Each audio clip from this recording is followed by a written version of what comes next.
Sir, क्या corporation ने अपना होमवर्क किया है कि ये चेक रखा है कि किसके पास कितनी प्रॉपर्टी है, वो उसका सही ब्यौरा दे रहा है या नहीं दे रहा है? देखिएगा, इसके लिए हम ऑनलाइन ही हम पोर्टल बना रहे हैं जिसमें कि सेल्फ असेसमेंट बेसिस पर आप अपना ऑनलाइन ही आप अपना टैक्स, आप खुद अपना टैक्स सबमिट करेंगे। और ये हर पर्सन के हित में होता है कि वो अपने प्रॉपर्टी का जो है वो सही ब्यौरा दे। बट इन केस अगर मेरा इसी 11 तरीके मरले से में घर है, हाँ पर लेकिन मैं सिर्फ 1000 स्क्वायर फीट ही उसमें यूज़ कर रही हूँ, बाकी मैंने ऐसे खाली छोड़ा हुआ है, हाँ तो मुझे टैक्स किस पर पे करना है? वो इसमें जो 11। है आपका जो बिल्डअप एरिया है आपने उसके ऊपर टैक्स देना है। बट सिटी के घर पे 3 फ्लोर भी है ना। नहीं, जो total buildup area 1000 square feet जो है वो टोटल बिल्डअप एरिया की बात हो रही है। अगर टोटल बिल्डअप एरिया जो है वो से 2500 स्क्वायर फीट है तो उसमें टैक्स लगेगा। फॉर एग्जांपल, अगर किसी पर्सन का जो है एक प्रॉपर्टी उसकी जम्मू में है तो उसने वो जम्मू में मेंशन करनी है। एक प्रॉपर्टी अगर उसकी कठवा सिटी में है तो उसने कठवा काउंसिल को मेंशन करनी है। उसका मेंशन हमें नहीं करना है, उसकी मेंशन उसने कठवा म्युनिसिपल काउंसिल कठवा को करनी है। इसी टाइप। नमस्कार, स्टेट टाइम्स में आपका स्वागत है। मैं हूं मालू शर्मा और आज मैं आपकी मुलाकात कराने जा रही हूं जम्मू म्युनिसिपल कॉरपोरेशन के कमिश्नर मिस्टर राहुल यादव के साथ। इस समय जम्मू शहर में अगर कोई बात सबसे ज़्यादा गरमाई हुई है तो वो है प्रॉपर्टी टैक्स को लेकर। आप चाहे कहीं भी चले जाएं, आपको प्रॉपर्टी टैक्स सुनने को मिलेगा। आप इसी पर बात करेंगे कि आखिर प्रॉपर्टी टैक्स है क्या, ये क्यों लगने वाला है और इसके क्या क्या फ़ायदे होने वाले हैं। इस पर पूरी जानकारी के लिए बात करते हैं मिस्टर यादव से। सर, पहले तो मैं यही जानना चाहूँगी कि वाई प्रॉपर्टी टैक्स? हाँ, देखिएगा, जो प्रॉपर्टी टैक्स होता है वो किसी भी म्युनिसिपल बॉडी की इनकम का सबसे इम्पोर्टेंट जरिया होता है। अगर हम जम्मू म्युनिसिपल कॉरपोरेशन की बात करें तो लास्ट ईयर हमारा जो रेवेन्यू एक्सपेंडिचर था वो करीब 300 करोड़ रुपए था और उसके एवज में जो हमारी अर्निंग थी वो करीब 30 करोड़ रुपीस थी। तो हम जो है वो 10% ही अपना रेवेन्यू अर्न कर पा रहे हैं और जो कि कहीं से भी फाइनेंशियली वायबल नहीं है। गवर्नमेंट हमें सपोर्ट करती है और अभी भी कर रही है और आगे भी करती रहेगी, बट हमारा जो डिफिसिट है वो बहुत ज़्यादा है। तो बहुत ज़्यादा डिफिसिट में आप किसी भी इंस्टीट्यूशन को नहीं चला सकते, चाहे वो स्टेट गवर्नमेंट हो, चाहे वो नेशनल गवर्नमेंट हो, चाहे वो लोकल सेल्फ गवर्नमेंट हो। सो अब इसमें अगर हम अपने पड़ोसी मुल्क अगर पाकिस्तान का एग्जांपल लें कि वहाँ पर भी फ्रीबीज़ का कल्चर ज़्यादा आ गया, या फिर हम जब फ्रीबीज़ को हम अपोज करते हैं कि हम हर चीज़ को अगर हम क्योंकि अगर हम जो है हर चीज़ को अगर हम फ्री में चाहेंगे तो अल्टीमेटली जो है वो इंस्टीट्यूशन जो है वो बैंक्रप्सी की ओर जाने लगती है और उसमें फिर ग्रेटर टर्म में वो ज़्यादा प्रॉब्लम होती है, लॉन्गर टर्म में वो ज़्यादा प्रॉब्लम्स क्रिएट करती है। जिस तरीके से हमारे समय पड़ोसी मुल्क में इस समय बैंक्रप्सी की तरफ वो जा रहा है, तो हमने फाइनेंशियल प्रूडेंस को हमेशा बनाकर रखना होता है और वो हर जगह लागू होता है। वो प्रिंसिपल स्टेट गवर्नमेंट के ऊपर भी लागू होता है, वो प्रिंसिपल यूटी गवर्नमेंट के ऊपर भी लागू होता है, वो प्रिंसिपल नेशनल गवर्नमेंट्स के ऊपर भी लागू होता है और सेम प्रिंसिपल म्युनिसिपल बॉडीज़ के ऊपर भी चलता है। तो आज की डेट में जहाँ बचे हुए मीन्स हमारी जो दूसरे स्टेट्स की जो म्युनिसिपल कॉरपोरेशन हैं वो अपना एटलीस्ट रेवेन्यू जो पार्ट है, क्योंकि हमारा रेवेन्यू एक्सपेंडिचर और कैपिटल एक्सपेंडिचर दोनों होता है। ये मैं 300 करोड़ रुपए की जो खर्चे की बात कर रहा हूँ ये हमारा रेवेन्यू एक्सपेंडिचर है, मीन्स सैलरी का एक्सपेंडिचर, जो हमारा जो है वो सर्विसेज का खर्चा पड़ता है, जो हमारी गाड़ियाँ चलती हैं उनकी रिपेयर मेंटेनेंस का खर्चा पड़ता है, उनका तेल का खर्चा चलता है, जो हमारे टैंकर्स चलते हैं उनके तेल का खर्चा बनता है, ये उसकी बात कर रहा हूँ। इसके अलावा जो गवर्नमेंट द्वारा जो कैपिटल एक्सपेंडिचर किया जाता है जिसमें हम स्मार्ट सिटी के काम कर रहे हैं या फिर जम्मू म्युनिसिपल कॉरपोरेशन कहीं पर लेन ड्रेन बना रही है, वो इसके अलावा खर्चा है कि हमें 150 करोड़ रुपए हमें कैपिटल एक्सपेंडिचर के लिए भी मिलता है। इसके अलावा स्मार्ट सिटी मिशन के तहत गवर्नमेंट ऑफ इंडिया से हमें फंड्स मिल रहा है। इसके अलावा हमें एसबीएम में पैसा मिल रहा है, वो इसके अतिरिक्त है।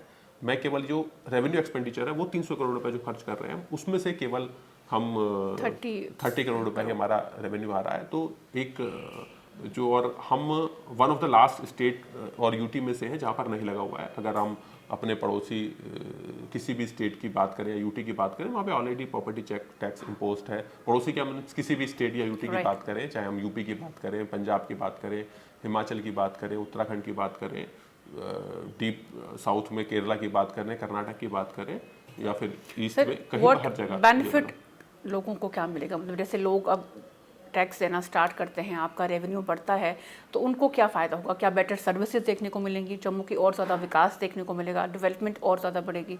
देखिएगा, जब भी आप टैक्स पे करते हैं तो उससे जो रेवेन्यू आता है उससे हमारी सर्विसेज भी बेटर होती हैं उसमें दोनों रीज़न है, क्योंकि एक तो पैसा आता है तो हमारे पास पैसा होता है ज़्यादा खर्च करने के लिए, राइट। इसके साथ में ओनरशिप भी बढ़ती है कि फॉर एग्जांपल जब हम जम्मू में पहले भी हम जो है वो घरों से कूड़ा उठाते थे, लेकिन जब हमने यूज़र चार्ज लेना स्टार्ट किया तो उसके बाद ओनरशिप बढ़ी। भले ही आप जो है वो 50 रुपये 100 मीन्स आप 100 रुपये 200 रुपये महीने का दे रहे हो, बट उससे ओनरशिप बढ़ती है कि जो पर्सन, जब अब हमारा अगर पर्सन कूड़ा उठाने के लिए नहीं जाता है तो now we get a complaint कि भाई हम यूज़र चार्ज दे रहे हैं, आपका पर्सन क्यों नहीं आ रहा है।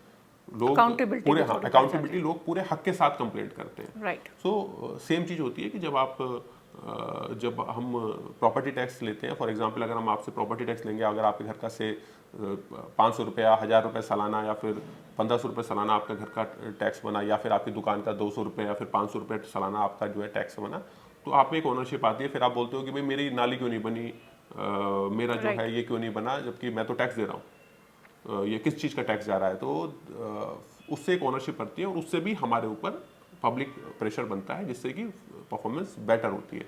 तो ये बहुत स्ट्रॉन्ग कोरिलेशन देखने को मिलता है कि जहाँ जहाँ पर जो म्यूनसिपल बॉडीज़ हैं जिनकी इनकम अच्छी है, जहाँ पर लोग प्रॉपर्टी टैक्स प्रॉपरली जमा करते हैं, वहाँ पर सर्विसेज बेटर है। दोनों चीज़ें हैं, जहाँ पे सर्विसेज बेटर है वहाँ पर प्रॉपर्टी टैक्स भी लोग देने में जो है जो है खुश होकर देते हैं। But at the same time जब आप प्रॉपर्टी टैक्स देते हैं तो सर्विस और बेटर होती है, तो एक पॉजिटिव साइकिल बनता है। राइट। जिसमें हमने एक पॉजिटिव साइकिल की ओर, जिसमें बनता है कि आप प्रॉपर्टी टैक्स देते हैं, हम बेहतर सर्विस देते हैं, उससे आप इंकरेज होते हैं और ज़्यादा प्रॉपर्टी टैक्स देने के लिए, या फिर और ज़्यादा इकोनॉमिक एक्टिविटी उस शहर में होती है। जब वहाँ पर एक पॉजिटिव माहौल बनता है तो एक पॉजिटिव साइकिल इससे एक बनता है। राइट।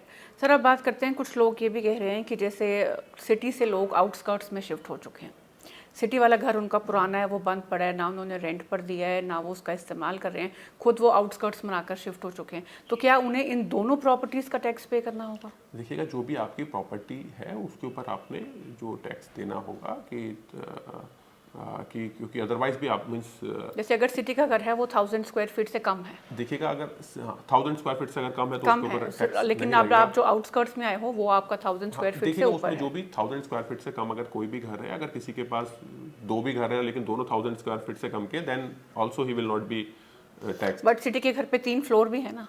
नहीं, जो total buildup area 1000 square feet जो है वो टोटल बिल्डअप एरिया की बात हो रही है। अगर टोटल बिल्डअप एरिया जो है वो से 2500 स्क्वायर फीट है तो उस पर टैक्स लगेगा। और इसमें ये सिटी के डेवलपमेंट के लिए भी ज़रूरी होता है। अदरवाइज कई बार हम ऐसी भी प्रॉपर्टी होल्ड कर रखते हैं जिसको हम डिस्पोज ऑफ कर सकते थे, पर हम उसको डिस्पोज ऑफ नहीं करते हैं। तो एक्चुअल में ये उसके लिए भी एक नजिंग फैक्टर होता है कि अगर आपको प्रॉपर्टी जो है रादर देन होल्ड करने की जगह आप जो है कि आप होल्ड कर रखते हैं रादर देन उसको जो है डिस्पोज ऑफ करने की, अगर आप उसको डिस्पोज ऑफ कर दें तो हो सकता है आपका कोई और पर्सन उसका प्रॉपर्टी का बेहतर यूज़ कर सकता है। तो it's also a nudging factor. Sir एक और सवाल जो इस टाइम पब्लिक में बहुत है और जो पैनिक क्रिएट कर रहा है वो ये है कि मेरे पास 2 प्लॉट हैं जो कि म्यूनसिपल लिमिट में नहीं आते, क्या मुझे जब अपना प्रॉपर्टी टैक्स भरना है तो मुझे उनको शो करना है कि I have 2 plots with are outside the municipal limits?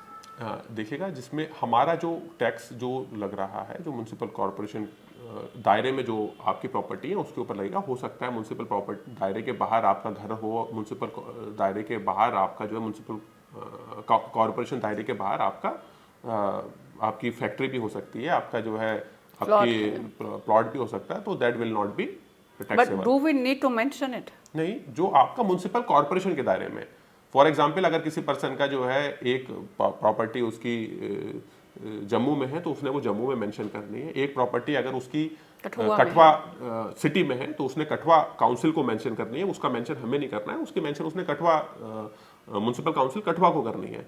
इसी टाइप से अगर एक प्रॉपर्टी उसकी हो सकता है कि बीरपुर में है तो म्यूनसिपल कमेटी बीरपुर को मेंशन करनी है, और हो सकता है एक प्रॉपर्टी उनकी जो है वो रूरल एरिया में पड़ती है, फॉर एग्जांपल कोट बलवाल में पड़ती है, तो उनको किसी को मेंशन करने की जरूरत नहीं है। सो ये केवल जो अर्बन एरियाज में municipal committee, municipal council, municipal corporation area में जो लैंड या फिर प्रॉपर्टी आती है, ये उसके ऊपर ये टैक्स जो है वो नोटिफाई हुआ है। और जो म्यूनसिपल लिमिट्स के बाहर है वहाँ पर ये टैक्स इम्पोज नहीं होगा, और उसमें भी कंसर्न म्यूनसिपल जो कमेटी काउंसिल जो भी है म्यूनसिपल बॉडी है उसके ऊपर ये टैक्स आयत होगा। सर क्या कॉरपोरेशन ने अपना होमवर्क किया है कि ये चेक रखा है कि किसके पास कितनी प्रॉपर्टी है, वो उसका सही ब्यौरा दे रहा है या नहीं दे रहा है? कहीं ऐसा ना हो कि कुछ लोग हैं जो कम प्रॉपर्टी मेंशन करें, टैक्स से बच जाएं, और कुछ लोगों को सारी मेंशन करनी पड़े और उस पर टैक्स पे करना पड़े?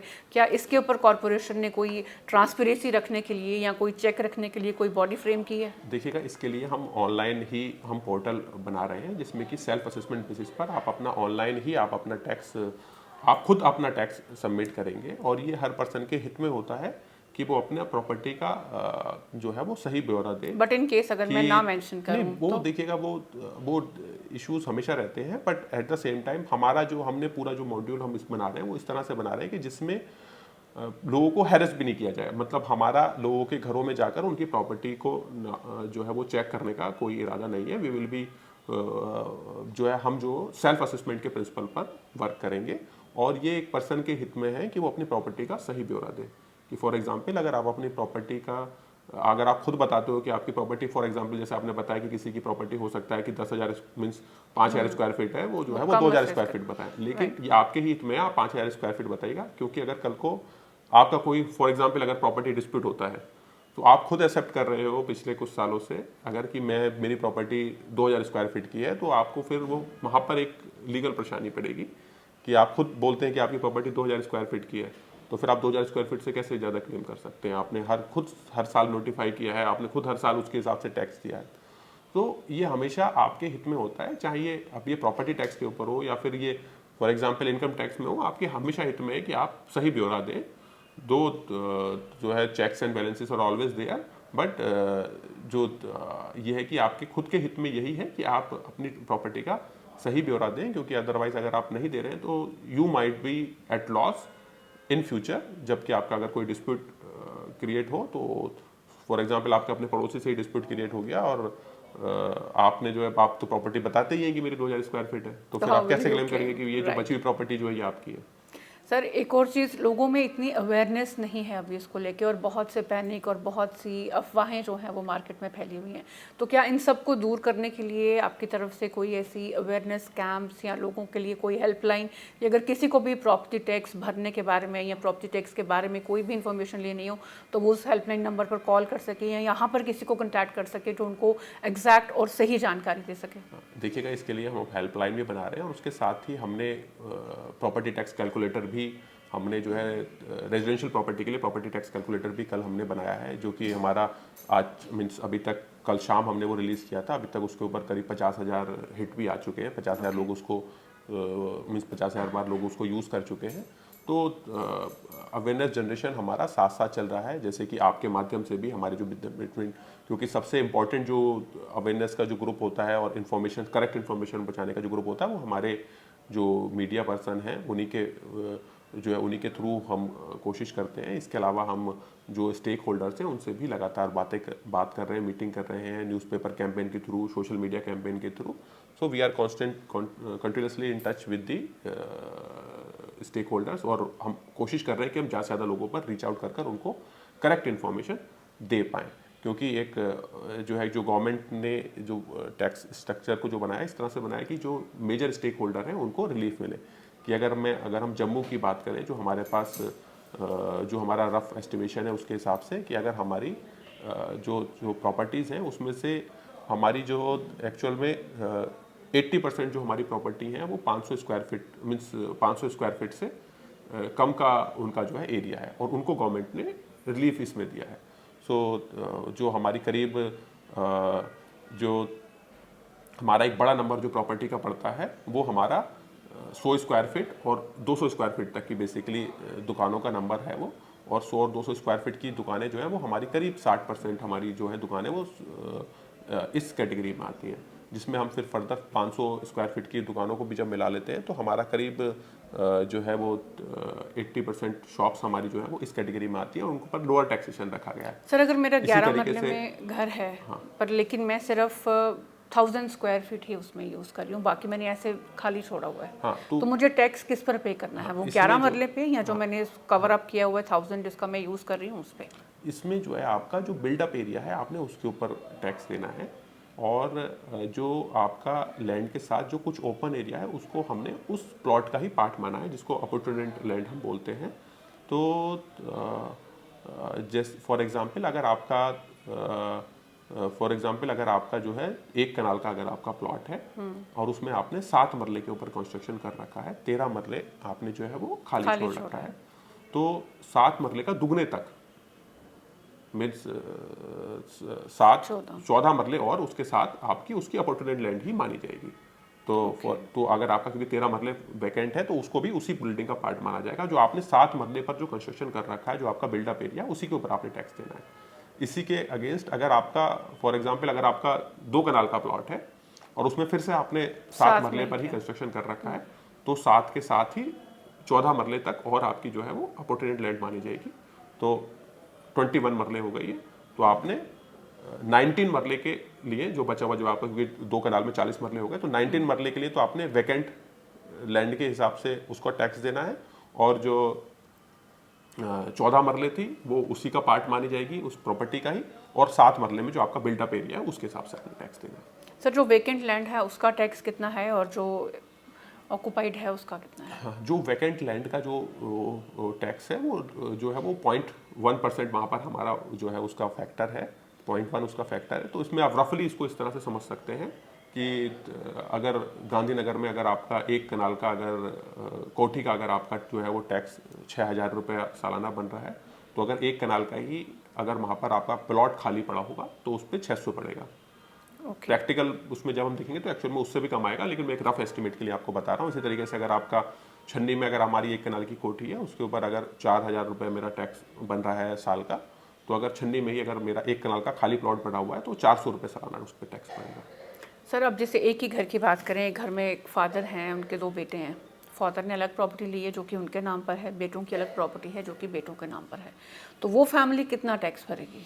देखिएगा, जिसकी हर एक इंडिविजुअल टैक्स जो ओनर है उसने जो है प्रॉपर्टी टैक्स देना या ओनर या फिर जो उस प्रॉपर्टी से जो यूजफुल गेन ले रहा है उसने बेसिकली वो टैक्स देना है। जो तो अगर हर एक के नाम पर अलग प्रॉपर्टी है तो जाहिर सी बात है उन्होंने अपनी अपनी प्रॉपर्टी के लिए, because they are owner of their property, they are gaining benefit out of their property, they have to pay property tax out of their own property. Sir, अब टैक्स कैलकुलेटर की बात करते हैं, तो ये टैक्स कैलकुलेटर अभी भी बहुत से लोग हैं जो नहीं जानते हैं कि वो कहाँ पर जाकर टैक्स कैलकुलेटर के साथ अपना पूरा डाटा उसमें डाल के असेस कर सकते हैं कि मेरा इतना टैक्स बन रहा है। क्या ये गूगल प्ले स्टोर से ऐप डाउनलोड करनी है या आपके पोर्टल पर है? आज की डेट में हमारा जो हमने रेजिडेंशियल प्रॉपर्टी के लिए लॉन्च कर दिया है, कमर्शियल प्रॉपर्टी के लिए भी हम जल्द ही इसको जो है वो रिलीज़ कर देंगे। तो रेजिडेंशियल प्रॉपर्टी के लिए जो हमने कल जो है वो रिलीज़ किया था वो हमारी वेबसाइट पर, जीएमसी की जो वेबसाइट है उस पर अवेलेबल है। हमारे ट्विटर हैंडलर पर भी वो अवेलेबल है, जम्मू म्यूनसिपल कॉर्पोरेशन के ट्विटर हैंडलर पर भी वो अवेलेबल है। वहाँ पर आप जाकर इसको देख सकते हैं। और अभी तक जैसे मैंने आपको बताया कि 50,000 हिट हमारे एक दिन के अंदर इसमें आ भी चुके हैं। तो वी विल बी जो है पॉपुलराइजिंग इट मोर, और हम जल्द ही जो है कमर्शियल प्रॉपर्टीज़ के लिए इसी टाइप से जो इंस्टीट्यूशनल प्रॉपर्टीज़ हैं उनके लिए भी इसको जो है डिफरेंट जो यूज़ केस है उनको रिलीज़ करेंगे। बहुत सी सोशल ऑर्गेनाइजेशंस, बहुत सी पॉलिटिकल पार्टी के लीडर्स इस बात को बार बार बोल रहे हैं कि गवर्नमेंट शुड रिकंसीडर, सिंस कि अभी जम्मू कश्मीर के लोगों की फाइनेंशियल कंडीशन इतनी अच्छी नहीं है, कोविड के बाद अभी संभलने में थोड़ा और टाइम लगेगा, तो गवर्नमेंट को चाहिए कि वो इसको थोड़ा सा डिले कर दे। हम ये नहीं कहते कि आप टैक्स ना लगाएं, पर 2, 4, 5 साल के लिए इसको डिले कर दे। तो क्या इस तरफ कोई सरकार सोच रही है या कुछ इस एंगल को कंसीडर किया जा रहा है कि हम इसको थोड़ा सा लेट लगाएं? देखिएगा, इसमें मैं किसी भी पॉलिटिकल चीज़ के ऊपर मैं कमेंट नहीं कर पाऊँगा, क्योंकि दैट्स नॉट, मैं यहाँ पर जो है कि मैं आपको जो कि हमारे क्या फीचर्स हैं हम उसके बारे में बता सकते हैं। और इसके अलावा ये हमारी फाइनेंशियल हेल्थ के लिए ज़रूरी है। रेस्ट ऑफ द इंडिया में भी सभी जगहों पर प्रॉपर्टी टैक्स लगता है, और कोविड से भी सभी लोग इम्पैक्ट हुए थे। ऐसा नहीं है कि हम कोई पर्टिकुलर एरिया ज़्यादा इम्पैक्ट हुआ था, कम इम्पैक्ट हुआ था। हमारे पूरे हिंदुस्तान में जो कोविड का इम्पैक्ट था वो काफ़ी कुछ सिमिलर ही था, बल्कि जम्मू कश्मीर में रिलेटिवली अगर हम देखें तो कोविड को बहुत बेटर तरीके से हैंडल किया गया था। तो यहाँ पर रिलेटिवली इम्पैक्ट कोविड का उतना नहीं पड़ा था। But at the same time कि लोगों की जो हार्डशिप है जो वो we understand that, but at the same time लोगों ने भी समझना है कि जैसे मैंने आपको बताया कि हमारी जो गैप्स है अर्निंग्स में और इनकम, जो हमारे एक्सपेंडिचर और अर्निंग के गैप में बहुत ज़्यादा है, तो उसमें वो हमारे लिए सस्टेनेबल नहीं है। हमने अगर इसको अपनी म्यूनसिपलिटीज़ को वायबल बनाना है, और इसमें से जो फंड्स आएंगे वो जम्मू में ही, अगर जम्मू म्यूनसिपल कॉर्पोरेशन में अगर फंड कलेक्ट होंगे तो वो जम्मू म्यूनसिपल कॉर्पोरेशन में ही वो फंड एक्सपेंडिचर भी होगा। तो इससे एक पॉजिटिव माहौल भी बनता है। अगर हम आपको बेटर सर्विसेज दे पाएंगे तो वो जो है एक्चुअल में वो एक पॉजिटिव माहौल बनाता है और उससे और इन्वेस्टमेंट आता है। हमने इसको निगेटिव वे में ना देखकर एक पॉजिटिव वे में अगर हम देखें कि किस तरीके से अगर हम यहाँ पर अगर आपको जो है फॉर एग्जांपल आज की डेट में हमारी कुछ अर्निंग्स है जिसकी वजह से हम आपको कुछ फैसिलिटी दे पा रहे हैं। अगर हमारी अर्निंग्स बढ़ेंगी हम आपको बेटर फैसिलिटी दे पाएंगे, अगर हम आपको बेटर स्ट्रीट लाइट दे पाएंगे, हम आपको बेटर रोड दे पाएंगे, अगर हम आपको बेटर वाटर सप्लाई दे पाएंगे, तो यहाँ पर आप भी और ज़्यादा बिजनेसेस लगाने के लिए इनकरेज होंगे और यहाँ पर और इन्वेस्टमेंट आएगा और नई प्रॉपर्टीज़ क्रिएट होंगी, उससे हमारा रेवेन्यू और ज़्यादा बढ़ेगा क्योंकि नई प्रॉपर्टी क्रिएट होंगी तो उसका भी हमारे पास रेवेन्यू आएगा, हमारे पास और ज़्यादा फंड आएगा, हम और ज़्यादा पैसा फर्दर इन्वेस्ट कर पाएंगे। तो एक पॉजिटिव साइकिल हमें बनाने की ज़रूरत है। सो हमने इसको रादर देन एक नेगेटिव वे में लेने की जगह एक पॉजिटिव वे में लेना है कि हम एक पॉजिटिव साइकिल बनाने की तरफ ध्यान दे रहे हैं कि जिसमें हम बेटर हम कलेक्शन कर पाएँ, जिसमें हमारे पास फंडिंग बेटर हो और जिसमें हमारा हम जो है हमारे कॉरपोरेशन बेटर सर्विस डिलीवरी दे पाए और उससे एक पॉजिटिव साइकिल ऑफ इन्वेस्टमेंट बने। राइट। तो आज के डिस्कशन में दो बातें मेन सामने निकली। पहली बात तो ये कि सरकार का मोटिव और कॉरपोरेशन का मोटिव यही है कि एक पॉजिटिव एनवायरनमेंट बन सके, डेवलपमेंट को थोड़ा सा ज़्यादा पेस मिल सके, जितना रेवेन्यू जनरेट होगा उतनी अच्छी सर्विसेज जम्मू के लोगों को मिल पाएगी। और दूसरी बात जो सामने आई वो ये आई कि ये सेल्फ असेसमेंट पर आधारित है, यानी कि आप पर कोई इतना चेक नहीं रहेगा, ये आपकी खुद की है कि आप जैसे टैक्स भरते हैं वैसे ही अपनी प्रॉपर्टी का सही अनुमान जो है वो उस पर लगाएं, अपना सही डाटा उसमें फीड करें और देखें कि आपको कितना प्रॉपर्टी टैक्स कैलकुलेट होता है और वो टैक्स आप भरें। और साथ ही साथ दूसरी बात ये भी रही कि जम्मू कश्मीर में अभी ये टैक्स सबसे कम है, तो इसलिए इतना पैनिक होने की ज़रूरत नहीं है। और अगर किसी को भी कोई परेशानी है तो बहुत जल्द कॉरपोरेशन की तरफ से एक हेल्पलाइन नंबर भी जारी होने वाला है और अभी तक ट्विटर हैंडल पर आपको वो टैक्स कैलकुलेटर मिल जाएगा जिसको कि आप डाउनलोड करके या जिसका इस्तेमाल करके कैलकुलेट कर सकते हैं कि आपको साल का कितना टैक्स बढ़ने वाला है। लेकिन ये एक पॉजिटिव अप्रोच है, इसलिए जम्मू के लोगों को भी इसका पूरा सहयोग करना चाहिए। चलिए इस नोट पर इस सेगमेंट को यहीं ख़त्म करते हैं, फिर मुलाकात होगी। नमस्कार।